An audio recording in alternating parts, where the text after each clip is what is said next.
级沙滩的澎湖菊岛。菊岛真的是一个每年冲几波都不会腻的美丽岛屿，在这里你可以享受各式各样的海岛放松疗愈行程。这次我来到菊岛澎湖啊，也规划了一个珍珠般的行程。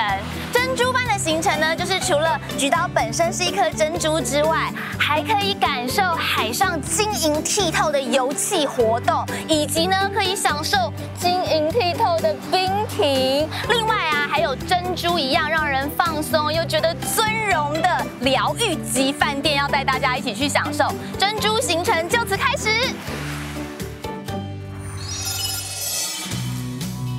爱门沙滩除了美之外啊，它也很适合玩各式各样的水上活动。对，我们这边就是会有 SUV 透明独木舟下去都会看得到一些下面的海底生物。我面前这一碗也好美哦，是蓝莓口味的，很梦幻呢。我觉得它很像卡通里面会出现的东西。这个无边际泳池一望出去就是港景，所以我说饭店啊，他们在把港景跟大家分享的这个规划上面，真的是非常的奢侈。对，哇，你可以来我们家打工哦，真的吗？还蛮棒的，好浪漫哦。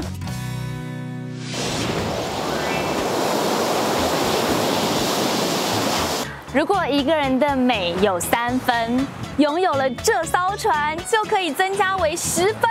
教练，你说呢？我觉得不对哦，我觉得还再加2分。加2分，加在哪？加在这个沙滩很漂亮啊，有道理。因为我们现在所在的这个爱门沙滩，它其实是很多人心目当中澎湖最美的沙滩哦。没有错。它的海岸线大概有多长啊？大概有3000公尺左右吧。我们就是从爱门沙滩一直加到龙门沙滩，这个有个内湾，它会就看起来就很长很大一个。哦，因为有很长的海岸线，再加上金黄色的沙，所以很多人就觉得这个沙滩特别美。没有错。而且教练，爱门沙滩除了美之外啊，它也很适合玩各式各样的水上活动。对，我们这边就是会有 SUV 透明独木舟下去都会看得到一些下面的海底生物。我们还会有其他的活动，就是像水上摩托车之类的活动都可以下去玩。主要是因为这里比较没有暗流，所以相对安全，对不对？对，因为我们这边就是像一个内湾，就是不太会有流把我们飘出去，都会一直卡在这个内湾里面。哦，所以我现在享受我的12分美，我也可以觉得相当的安心。而且透过透明独木舟，很多不敢潜水、浮潜或是游泳的人都可以观察到海底耶。对，因为下面都看得到一些很漂亮的景色，就是根本不用下去浮潜或是潜水之类的，就怕水的人基本上都可以下去。那我们要往外滑一点点，可以看到更美的海底景色喽。可以哦。那教练，快带我走吧。走吧。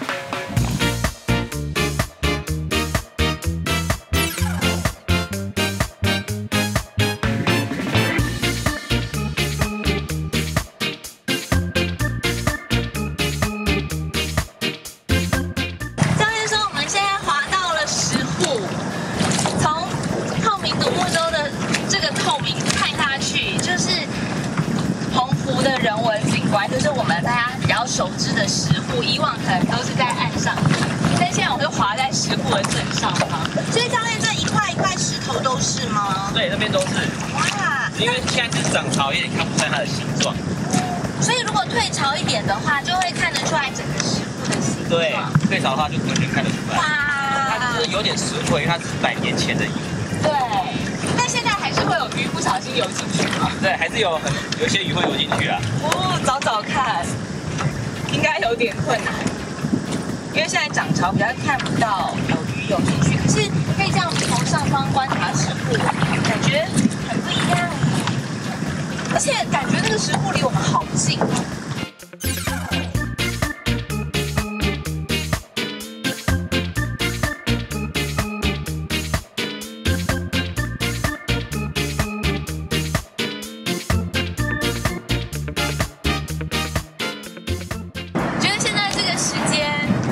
整个光影非常的漂亮，就有，因为我们爱门沙滩这边是有点金黄色的溪沙，那现在的晨光刚好也会有阳光洒在海面上，就是金黄色的海面，所以不管是往沙滩的方向看，还是往海的方向看，都会觉得闪闪发光，是很舒服而且很美好的感觉。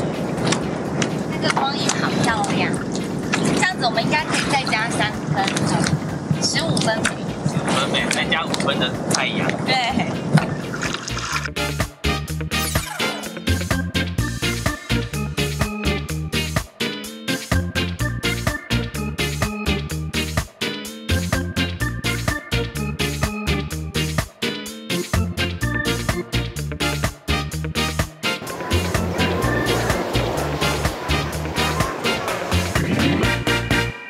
享受完了海上的珍珠般体验之后，当然要来一点冰品犒赏自己。我来到的这间店非常的特别，我身边的店长 Mark， 你跟这间店完全不搭，你整个人就是有一种很潮派、很年轻的感觉。可是这一间店它是有一点日系，也有一点点台湾式的这种怀旧老屋的优雅。为什么你们会想要打造像这样子氛围的店面啊？主要我们自己也很喜欢这样复古的日式风格啊。对，那我们就是有去很多咖啡店啊，或是有去日式刨冰店去参考他们的装潢风格这样。然后最后我们再用同一个色系下去做安排这样。因为像这些橱柜啦，或者是有一点点花窗系列的木窗棂，都会让人有一种外婆的澎湖湾的感觉。澎湖湾，澎湖湾，外婆的澎湖湾，就是那种复古怀旧的氛围会出来。而且你们的冰品也很特别，这个颜色我猜应该是澎湖道道地地的仙人掌，是没错。可是仙人掌上面又加了跟人家不一样的一些元素，你们的冰品又跟就是虽然整个店里面给人的感受是比较台湾复古式的，可是你们的冰品不是一般的那种剉冰耶。是。你们冰品走的是什么路线？主要这个叫做日式刨冰啊。那我们日式刨冰主要比较着重于在使用的淋酱的部分。哦，淋酱，所以不会加很多配料，但是用淋酱让它的风味可以展现出来。没错。那它上面的这一个上面白色的部分是奶油乳酪。对，然后有刨上一点现刨的柠檬皮这样子。我有闻到柠檬皮的香气，因为现刨出来的柠檬香特别不一样，只有一点点，可是非常非常的浓郁。所以这是一个日式冰品，仙人掌冰，算是澎湖很具有代表性的冰品。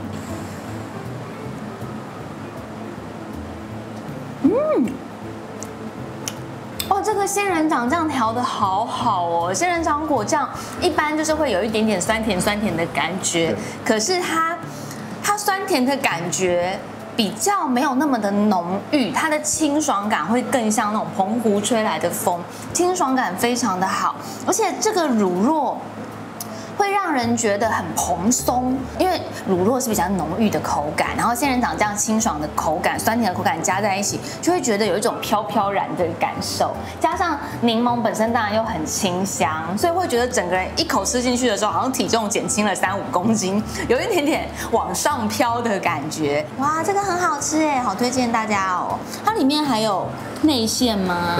内馅的话，里面也是有我们自己做的奶酪，跟还有挤上一些上面的这个奶油乳酪这样子，对，就是增加它的层次跟风味。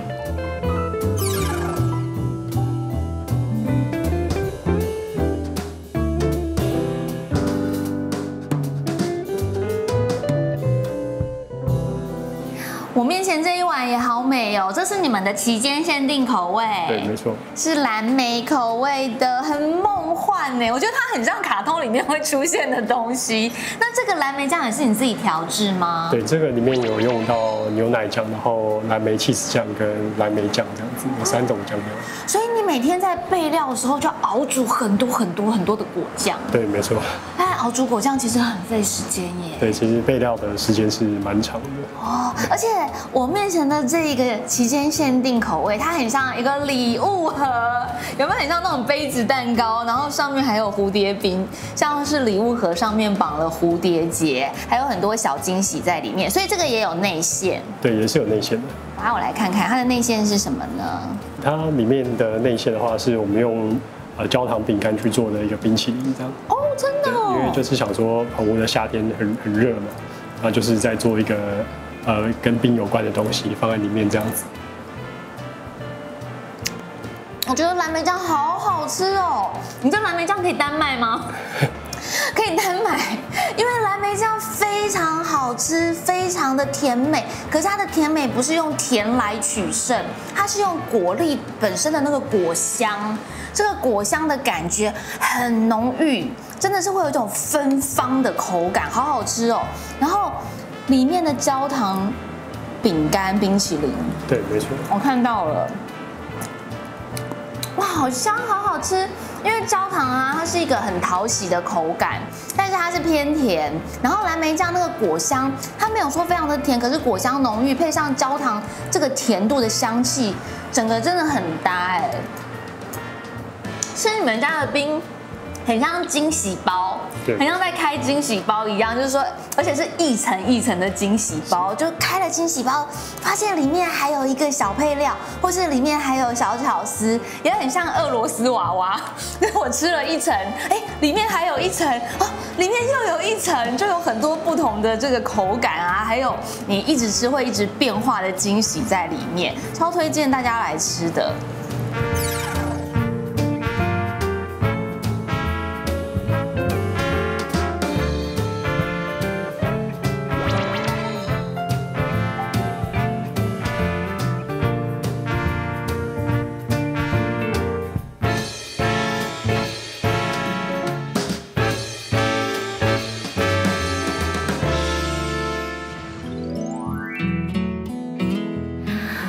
游程既然是珍珠般的旅行，那么落脚处当然我也要挑选尊荣一些的。今天入住的饭店，它的位置非常的好，而且呢，它里面的设施还有它整体的氛围，以往我住过，我也觉得十分的满意，所以呢，会一直想要回来再住，也很想要跟大家分享。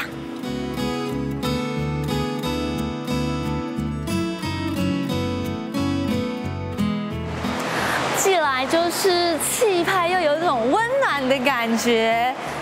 嗨，Elaine，我来了，好开心哦！一走进你们饭店呢，就真的有一种很温暖的感觉，整个采光还有格局挑高，都让人非常的放松跟舒爽。而且我知道这里结合了很多在地的元素，对不对？对，我们家的话结合很多海洋元素，像您一开始进来的话，会有一个珊瑚的迎宾桌，那它的话是采用软珊瑚，还有很多的螺贝类下去做拼凑起来的。这些都是真的标本吗？这些都是，所以如果在澎湖啊看到这种珊瑚是不能轻易带回飞机上的哦，会被抓走，会处罚。对，会处罚。对，因为它是保育类，所以是不能带上飞机上的。而且这尊主要的红珊瑚看起来有一种盛开的感觉。对，而且因为这个是老板就是花很多精力去找到的，所以才把它放在最一开始，让客人一开始进来就可以看到的位置。有，刚刚一走进来的时候就觉得它好像是张开双臂，或者是伸出手跟我 give me five。对，就是迎接你们进来我们的酒店这样。然后又是红色的，就会让人觉得心情很奔放，很开心。除此之外，其实饭店很多其他的装饰也都有海洋的元素，或是澎湖人文的元素在里面。对啊，你看，像我们大厅的迎宾灯，它的话是鱼篓的造型，然后它就是用古时候就是澎湖人民他们的鱼笼下去做的造型的灯。那还有呢，再往前看会有很多的海鸥，就迎接着我们，那个是用海鸥为意象，然后它就是照明着我们的灯。那另外呢，在我们办check in的柜台呢，它是以一个船舱为主体的造型，所以在办check in的时候，晚上看一下的那个柜台上面是会有很多铆钉的，那就是以船只为主的那个造型意象。所以 check in 的时候有登船的感觉，有登船的感觉，然后背面还会有那个珊瑚礁的造景迎接你。那这样子的海洋元素有一路延伸到房间吗？对啊，房间的不论是房间的地板、梯厅，还有房间也都是会有的。哦，那我等一下登船之后，我要再去看一看喽。可以，没有问题的。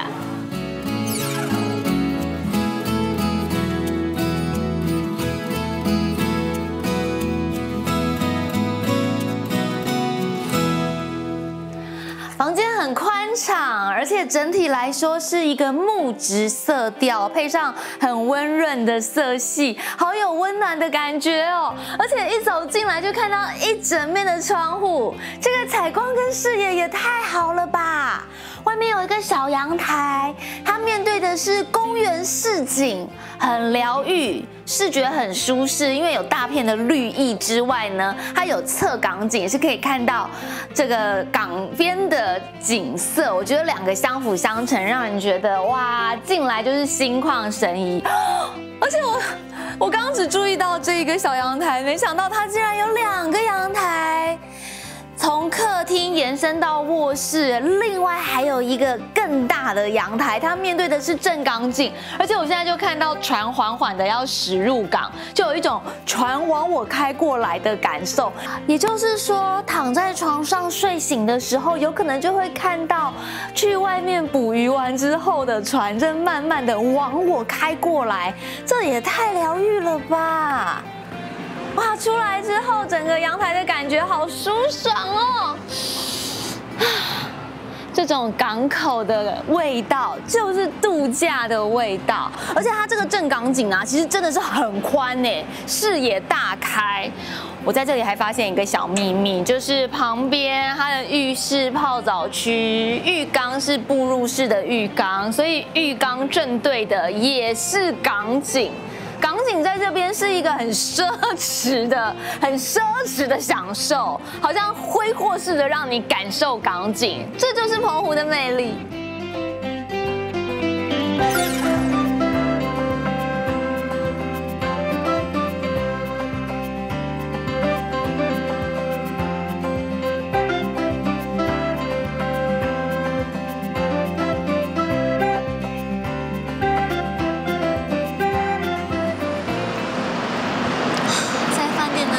设施里面，我觉得这个无边际泳池真的是一定要来体验，而且来到这个地方就会觉得，不管你是想要好好的运动、游泳、放松一下，还是你单纯只是想要看景色，都可以得到最大的满足。因为这个无边际泳池一望出去就是港景，所以我说饭店啊，他们在把港景跟大家分享的这个规划上面，真的是毫不手软，非常的奢侈，尽情的享受吧，尽情的享受港景吧。这个无边际泳池这样子连接着整个海港景色，就会让人觉得好像也要奔向大海的感觉，仿佛我的心也是那一艘艘的船，要慢慢的航向无边无际之中，整个心情真的就会非常的好，心宽了，旅行就更快乐了。在这里啊，如果网美们要摆拍的话，也是最佳场景哦。所以呢，珍珠般的疗愈住宿，就是在这一刻得到了实现。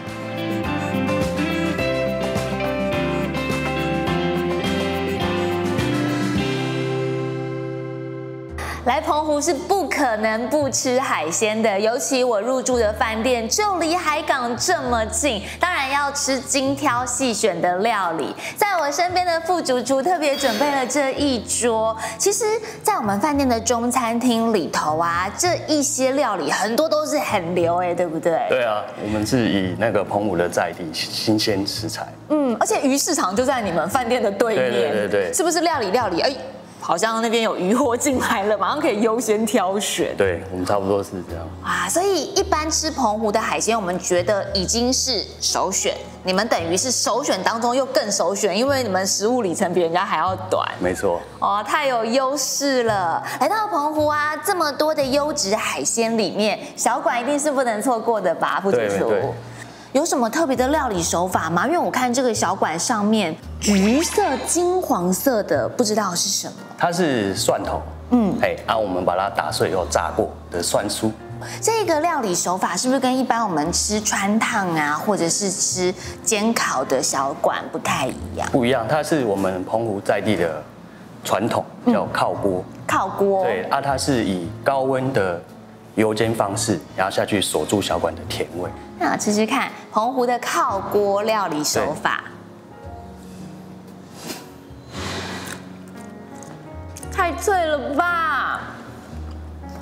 我觉得这是一道在熟度、口感还有调味上都会让人觉得非常惊艳的料理。因为我来澎湖也很多次了，也吃了很多的小馆料理，可是这一道它咬下去，它有一个脆度之外，里面其实是很嫩的。没错，就是小馆的深处它是嫩，真的是碰皮的感觉，而且上面的蒜酥，它的蒜香很清爽。可是不会很重口味。对，因为一般大家听到蒜香会觉得是重口味的料理手法。对对对。可是它是清爽感的，清爽之外又大大开胃，是很提味。哇，所以这就是靠锅的料理手法。对，没错。好好吃哦，把小馆本身的优势全部发挥出来了。滋啦滋啦的。除了小馆以外，这道那个龙虎斑鱼卷，也是我们的明星菜色啊。它是我们用整尾的那个龙虎斑下去片，把它切成一片一片以后，然后再加入那个我们的猪脚肉，还有花枝，然后下去打成泥。哦，那上面黑色的是？哦，这是我们的自制豆鼓酱。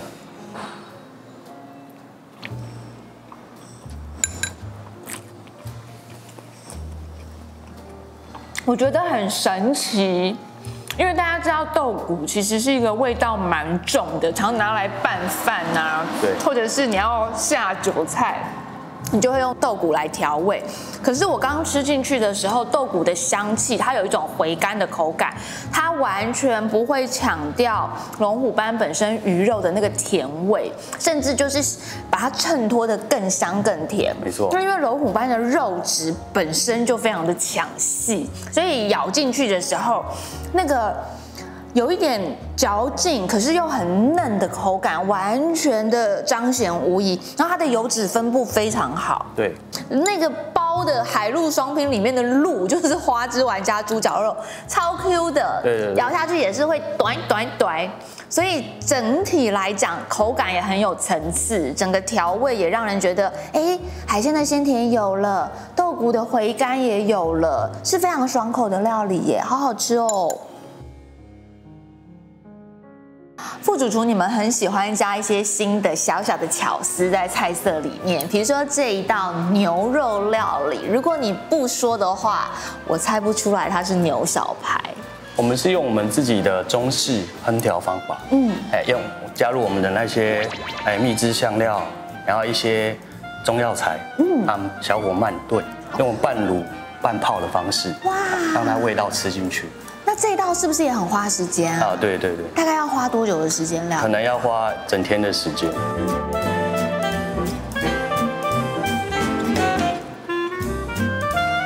它的香气很惊人，因为副主厨刚刚说是一些秘制香料加中药，对。可是它吃起来很欧系，就它的整个香气不会让人联想到是中药，反而就是会有一点香草料理，比较欧系的香草，类似迷迭香或是百里香的那种感觉，都有。所以它本身的香气，如果副主厨没有说的话，我会觉得不像中式的。可是你说它不像中式的，吃到后面，当肉汁慢慢涌现的时候，那一个卤炖的中式的感觉又有出来，所以整体是一个游走在中西之间，所以慢慢嚼是很香、很吃不腻的。这一道汤品里面的食材，副主厨帮我们介绍一下，因为都是人中之选呐。它就是我们里面加了那个澎湖的前蔓，黑蒜，然后下去熬煮，大家还有特别加入那个鲜精。哦，对，它是有点就是清澈哎，虽然它颜色乍看之下很深，可是咬起来之后就发现它的汤头其实是超级清澈的。它这个颜色是黑蒜的颜色。怎么会这么香甜？香甜到爆表，它的香甜度好惊人哦，是黑蒜的甜味跟咸它本身的那个甜度，海鲜的甜度融合起来，甜度加甜度，让你觉得哇，整个人一喝下去，真的精气神都十足的感觉，而且好顺口哦，这个太好喝了吧！哇，这个喝下去幸福感超级高的，我喜欢。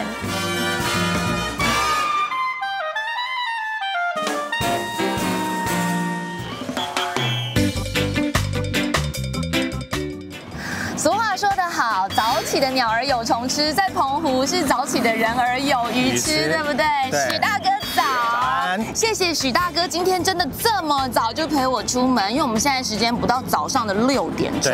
但是呢，在澎湖，你想要有好吃的鱼，就是要早起一点，勤奋一点。没错。可是许大哥早起啊，我觉得也是要找对人，因为很多人早起去逛鱼市的时候无从挑起。还好我住的饭店呢，特别也有安排这样的导览服务，所以许大哥可以当我的地陪。没错。那我知道说逛鱼市好像也要看一点运气，因为每一天渔船进来有没有渔货，买不买得到很多品相的鱼，这个不一定，看人品吼。对，因为尤其像我们这个是现流的鱼市场，那每天你进港之前看到什么渔船进来的话，你就会知道这个鱼市场会有什么样的渔货。看渔船就知道了，还不用等走进去。不用。所以可以掐指先算一算，海面上有没有？如果今天海面上没什么渔船的话，我们就回去睡，回笼觉。没有错。怎么看啊，许大哥？我们再看一下哈，以后面来讲，它这就是拖网渔船。那拖网渔船进港的时候，最多的就是鱼虾蟹杂货比较多一点。因为拖网一捞就是量很大。是没错。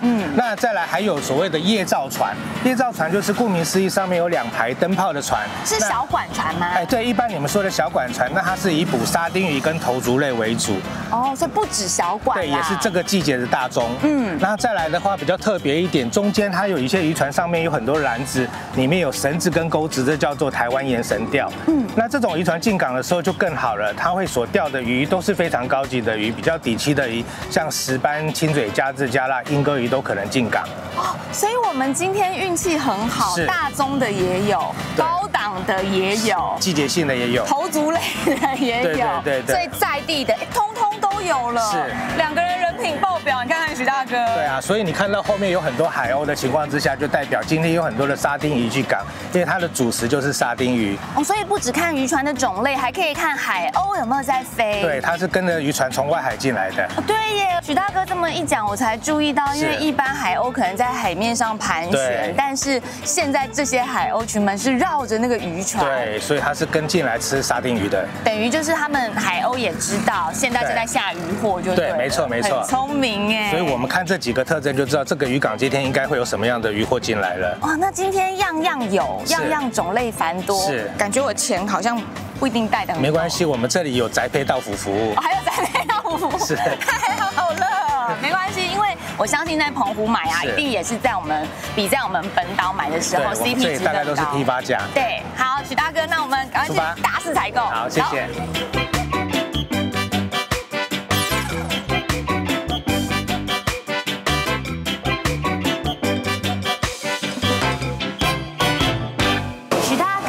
我看到这边啊，有很多人在那边写，是在写什么？他们在做笔记吗？这我们的鱼贩呢，它本身来讲跟台湾不一样，我们是属于竞标式，台湾是属于叫卖式，所以你听不到叫卖声。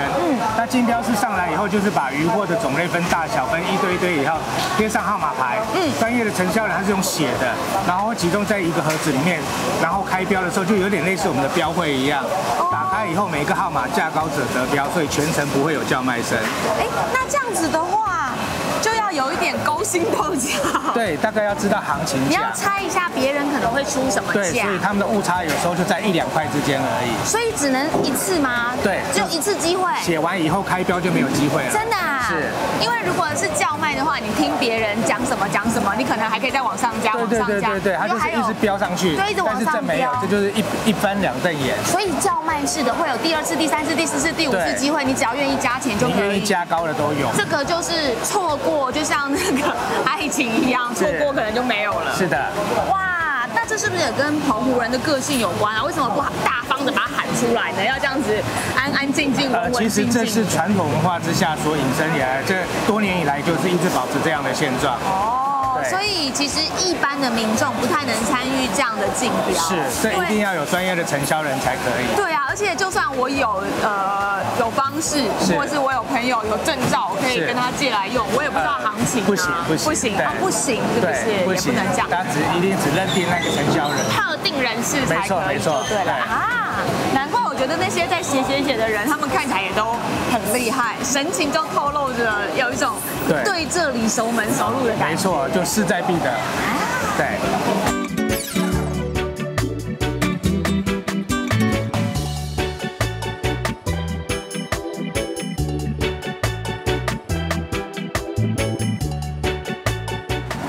这些沙丁鱼类的东西，就是我们刚刚看到很多海鸥在那边觅食。那渔船进来在下货的时候呢，通常就会下这些东西，它都是属于沙丁鱼类。那个比较绿色的呢，那就是我们俗称的竹荚鱼。对，那这边还有一些身上有纹路，我们叫花鳞鱼。哦，所以竹荚鱼也是属于沙丁鱼类。对，它都是属于沙丁鱼，可它长大就是大概这么小而已。那海鸥为什么特别喜欢吃沙丁鱼类？这边鱼货这么多，它不会想说要去挑其他的鱼种？因为这些东西主要它是在水面吃浮游生物的，所以它在天空看到的时候最容易去捕捞到的鱼类就是属于这些沙丁鱼。哦，原来如此。再来，它的体型比较小，我咬到它就可以马上就逃走了，所以老板就抓不到它了啊。所以这边有沙丁鱼，我们就看到哦，海鸥上面有海鸥，没错没错，真的，对，海鸥们他们会逐沙丁鱼而居，是自己一直虎视眈眈的在上面飞，然后就是看到这些好吃的食物。没错没错。它这种叶罩就是刚上岸的，有没有看到？它会跟着这个你的环境改变。来，活体的血管，你看还在变色哦，血管都会动，你看都还在呼吸，你看都还在动哦。这个就是叶罩船的小卷，哇，跟平常看到的拖网渔船小卷是不一样的。它的颜色一直还在变的话，就表示它还活着，非常的新鲜。因为这个刚上岸没有多久。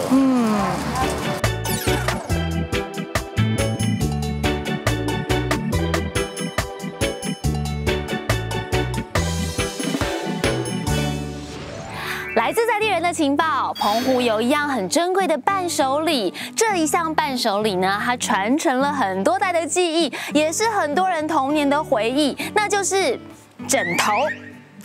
枕头这么生活化的东西，其实我也觉得蛮疑惑的，它珍贵在哪里呢？不过这就是我要去找出来的问题了。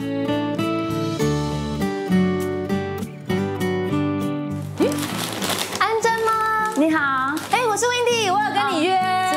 是，嗨，你这边有点跟我想的不太一样。我以为我是会来什么，有点类似像嫁妆啊、办理的一些传统店铺，或者是像是棉花的纺织业等等之类的。因为人家跟我说来澎湖就是要带枕头回去，但现在看起来好像是做糕饼的哦。对，我们是枕头饼。哦，枕头饼是不是？所以我少听了一个字。枕头饼，枕头饼的形状跟我们睡觉的枕头一样，这是它名称的由来。对，所以它是澎湖传统的一种饼。对，就是之前有很多家在做，但是现在只剩下我们在做啊。为什么？因为这个它的手工比较繁复，需要2天的发酵时间。哦，它等于是早期什么样的情况？比如说是祭祀吗？还是节庆的时候会吃的点心？有我们那个庙宇他们都会叫我们的饼，然后去酬神、献神，然后家家户户都会发放这种枕头饼给吃了平安之类的。哦，所以它有平安的寓意。对，原本以前是做手拿饼，它是寿元饼的前身，然后只是我们后来就慢慢做成小块小块。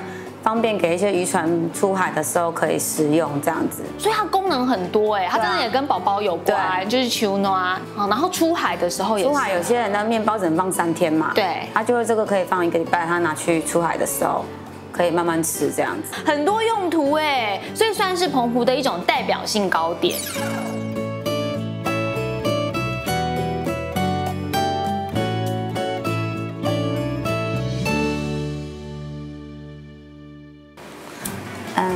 这个是我们第2次发酵的那个老面。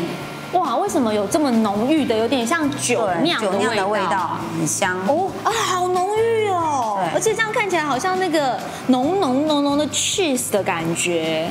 所以就是因为需要做2次发酵这么费工，现在做枕头饼的人才越来越少嘛。对啊，这比较后工，都一定要做2次发酵才会成团变成这个味道这个香气真的很像我们在吃酒酿汤圆啊，或者什么的那个香气耶。而且据我所知，这个老面团里面是承载了90年的灵魂，是不是？什么意思啊？就是每次做的时候都会留一块小块的面团，然后做下一次再和面团的动作，每次做都会留一块。那如果做一做，今天比较累了，忘记留老酵母该怎么办？不可能忘记啊！万一真的忘记了嘞，你会被休掉是不是？对啊，我就完蛋了。老公有对你千叮咛万交代，千交代万交代，不可以把这块给别人，分一点点都不行。哇，那如果别人想要来借一点，比如说我现在听到了，我觉得哇好珍贵，我可以跟你要一点回去吗？不行，也不行，对，不行。我现在站在你面前哭着跟你说也不行，死都不会卖你，就等于是商业机密，就对了。哦，这么珍贵啊！哇，那这样子讲一讲，我又更想吃了耶。所以我们吃到的其实是一代一代传下来的，你们用心呵护、守护着不能外传的这个秘诀妙方。我们要把这个传统的手艺把它承接下来。澎湖特有的枕头饼，我要睡喽！哦，不是啦，我要吃了。很好吃哎。对啊，它有一点点像我去新竹的时候有吃过一种饼，叫做水润饼。那水润饼的话，它会比较滑、比较润，这个是比较扎实一点点的水润饼的口感。可是里面那个微甜的感觉很诱人，感觉好像可以一直吃、一直嚼，一直吃、一直嚼，而且它很好入口，有一种滑顺又松松软软的感觉，非常的刷脆，感觉好像可以一边看电视一边吃。你自己第一次嫁到澎湖来的时候，吃到这种饼也是觉得这么美味吗？对啊，就那时候第一次吃到的时候也是很惊为天人，说哇，这是我们家做的饼吗？真的很好吃，而且它很耐吃，因为它不会非常的甜，它就是那种有点微甜的口感，让你觉得好像可以一直不停的吃。这种东西最危险，这种美食就会不知不觉的一直吃很多，对不对？那它旁边这个也是枕头饼的姐妹品吗？它有点像是迷你版的没有夹肉的烤挂包的感觉。这是三角饼，里面有包油葱，然后只是一个是黑糖口味，一个是白糖口味。它也是澎湖传统的糕饼，对，比较古早味一点的点心。你们这个油葱是自己做的油葱吗？对啊，好香哦。对啊，我都还没有咬开，透过饼皮就有闻到那个油葱的香气了。哦，完全不同的口感。枕头饼真的就有点像睡觉睡枕头一样，就是蓬松。那这个三角饼的话，它是比较酥，它外面有点酥脆，层次感。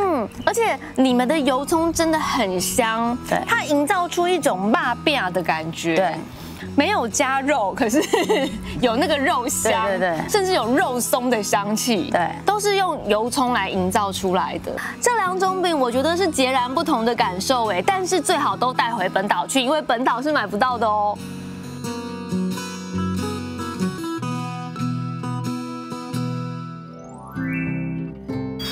哇，这幅壁画好有感觉哦！为什么说很有感觉呢？因为我现在来到的是澎湖的西卫这个区域呀，它有很多人家都在进行手工面线的制作，所以这幅壁画呢，就是手工面线在日光之下曝晒着、沐浴着阳光的画作，我觉得非常具有代表性。不过，光看壁画怎么能够感受到手工面线的魅力呢？当然是要亲自去看一看，才知道西卫的手工面线珍贵在哪里。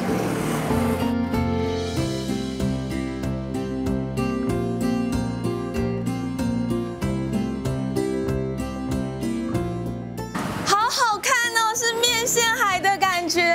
美玉姐吗？哎，你好。美玉姐，你感觉是在那个新娘的纱围里面，就是有没有新娘不是很朦胧的感觉吗？对，很朦胧。你在一个梦幻的场域里工作，哎，你们家的手工面线至今还是每天手工，像你刚刚这样子甩，我们都是手工的，对。啊，已经做了多久？到第几代了呀？我先生他已经是到第5代了。第5代，对。哇，5代这样子倒算回去的话，你们家差不多是清朝就开始做了。对。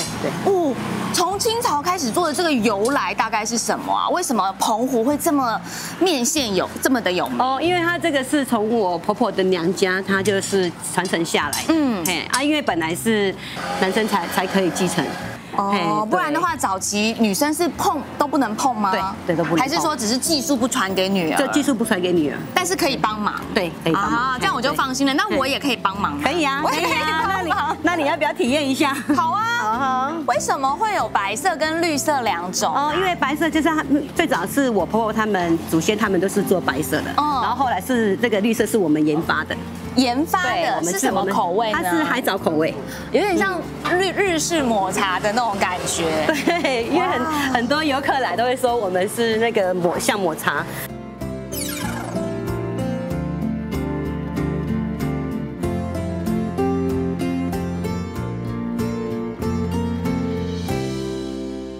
拉一下，对，这样子往前，对，往前，拉一下，对。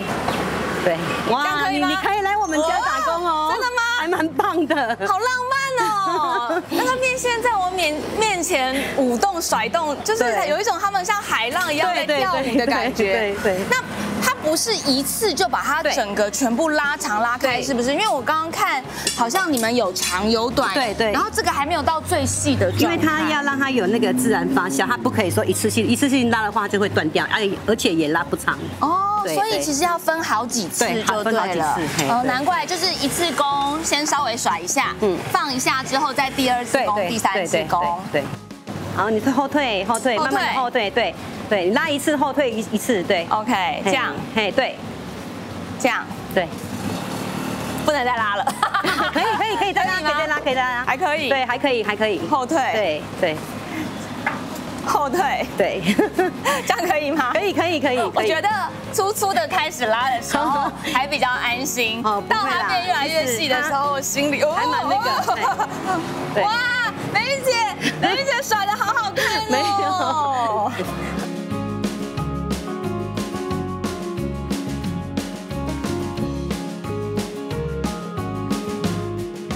温迪要让你来挑战一下最困难的哦，这已经是最后一个阶段，对，最后一个阶段了。最后一个阶段就是它已经是非常细，对，拉的阶段。然后我拉一次给你看，就是你这样轻轻的甩，还是像刚刚一样，手劲是一样的，对，手劲是一样的，对。然后其实技巧是一样的啦，可是要平一点，到长的时候就要有一点经验。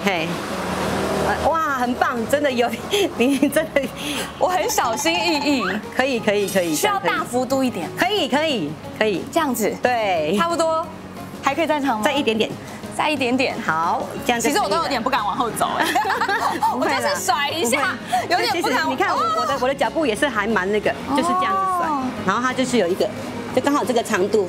美玉姐，其实说实在话啊，在我很小的时候，家附近也会有人这样子晒面线，像这种垂落下来的，它晒干，然后我上学的时候，我就会这样扒一小块，走过去偷，然后就放到嘴巴里面当小零食，就咸咸的感觉。对，它那个咸的是因为在整个手工面线的制作原料里面有盐巴，是吗？就是我们的原料就是面粉、水、盐巴，就这3种。其实很单纯，对，很单纯，就很简单。那可是既然这个原料这么单纯，它好吃的秘诀在哪呢？是比例吗？比例也有啊，但是最重要是那个澎湖的风。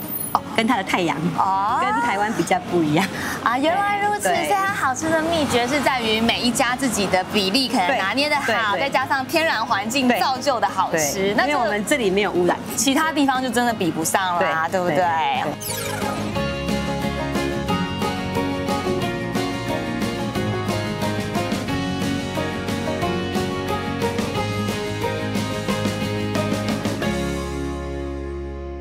美玉姐说，这一碗不但是自家手工做的面线，而且你们以前澎湖女子坐月子都这样子吃，传统的传统的麻油面线。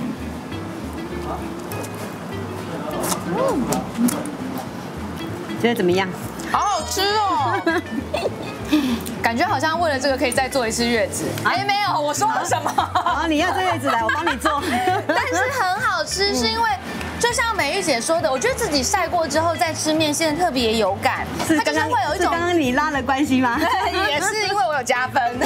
我觉得是因为美玉姐跟我介绍说，它晒过之后就会有那个阳光的味道，对，所以吃进去的时候真的就会觉得它的整个香气很爽口，而且美玉姐料理的也很好吃，谢谢，因为这个麻油味是很刚好的，蛮恰到好处，不会说麻油味很重，然后很腻。它因为有阳光的综合，有麻油的香气，所以整体呢就是咸香感。这个其实也不用加太多的调味，因为面线本身就有咸度，就是只有加那个黑糖而已。我加黑糖，对，就只有黑糖，因为面线它本身就有咸味了，对，所以我就不再特别再另外加调料。所以有面线本身的咸味，加了一点黑糖，再加上麻油，就是咸甜香的感觉，然后好澎湖的麻油面线，好吃。